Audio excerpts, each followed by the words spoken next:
Price Lord. இதனால உங்கள சந்திப்பதில மிகுந்த மகிழ்ச்சி அடைகிறேன். நாள் கூட நான் உங்ககிட்ட ஒரு சுவாரஸ்யமான விஷயம் என் வாழ்வில நடந்த ஒரு விஷயத்த சொல்ல போறேன். என்னன்னு பார்த்தீங்கன்னா, கார் ஓட்டுறது. கார் ஓட்டுறதுன்றது ஒரு பெரிய காரியமா இருந்தது. ஏன்னா, எங்க வீட்ல எனக்கு சொல்லிக் குடுத்தாங்க. ஆனா வந்து அத பழகுறதுக்கு எனக்கு கார் குடுக்கல. ஓகேவா? ஏதோ ஒரு வகையில அதுக்கப்புறம் கொஞ்சம் பெரிய பிள்ளை ஆனதுக்கப்புறம் நம்ம கையில காரும் குடுத்தாங்க. அந்த கார் குடுத்ததுக்கப்புறம் அத பழகுறதுக்கு எங்கன்னு பார்த்தீங்கன்னா, பெங்களூர்ல பழகுனோம். பெங்களூரு பெரிய ஊரு, பெரிய டிராஃபிக்கு. அது வந்து எங்க ஃப்ளாட்ல தான் இருந்தேன். அந்த ஃப்ளாட்லேருந்து இந்த அண்டர் கிரவுண்ட்லேருந்து ஏறி மேல வரதுக்குள்ள ஒரு பெரிய போராட்டமா இருக்கும். எப்படி ஏறி வர்றதுக்கெல்லாம் இந்த ஒரு விஷயத்துல வந்து எனக்கு உறுதுணையாவும், உதவியாவும் இருந்தது ஒரே ஒரு விஷயம் தான். இப்ப நல்ல கார் ஓட்டுறேன்னா, அதுக்கு காரணமும் ஒரே ஒரு விஷயம் தான். அது என்னோட ப்ரேயர்.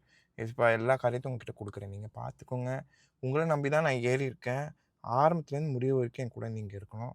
ஆ நீங்க எனக்கு உதவி செய்யுங்க அப்படின்னு சொல்லிட்டு அவர்கிட்ட எல்லாத்தையுமே குடுத்துட்டேன்.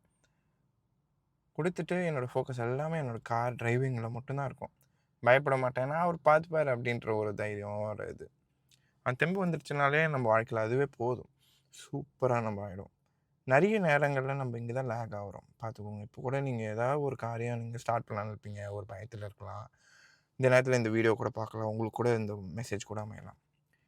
தயவு செய்து எல்லா காரியத்தையும் அவர்கிட்ட குடுக்க பழகுங்க. முதல்ல ப்ரேயர் பண்ணி அவர்கிட்ட குடுத்துருங்க. அப்பா எல்லாத்தையும் உங்கிட்ட சரண்டர் பண்ணிடுறேன். நீங்க பார்த்துக்கோங்க. எந்த ஒரு விஷயத்திலயும் நான் வந்து தடுமாறிடக்கூடாது.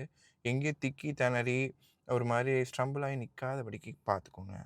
எந்த வகையில நான் வந்து யாரோட சிரிப்புக்கும் யாரும் என்னை பார்த்து சிரித்துறாதபடிக்கு பார்த்துக்கோங்க அப்படின்னு சொல்லிட்டு, நம்ம அவர் கையில காரியங்கள ஒப்பு குடுத்து, நம்ப வேலைகள நம்ப ஃபோக்கஸ் மட்டும் பண்ணிட்டு இருந்தோம்னா, கடவுள் உங்கள ஆசீர்வதிப்பார். கண்டிப்பா. அத மட்டும் பண்ணி பாருங்க. எல்லா விஷயத்திலயும் கடவுள் உங்கள மேன்மையா தான் வைப்பாரு. ஏன்னா, அவரு அலோவ் பண்ணி நடக்கிற காரியம், அவர் கையில ஒப்பு குடுத்த காரியம். கர்த்தர் உங்களை ஆசீர்வதிப்பார்.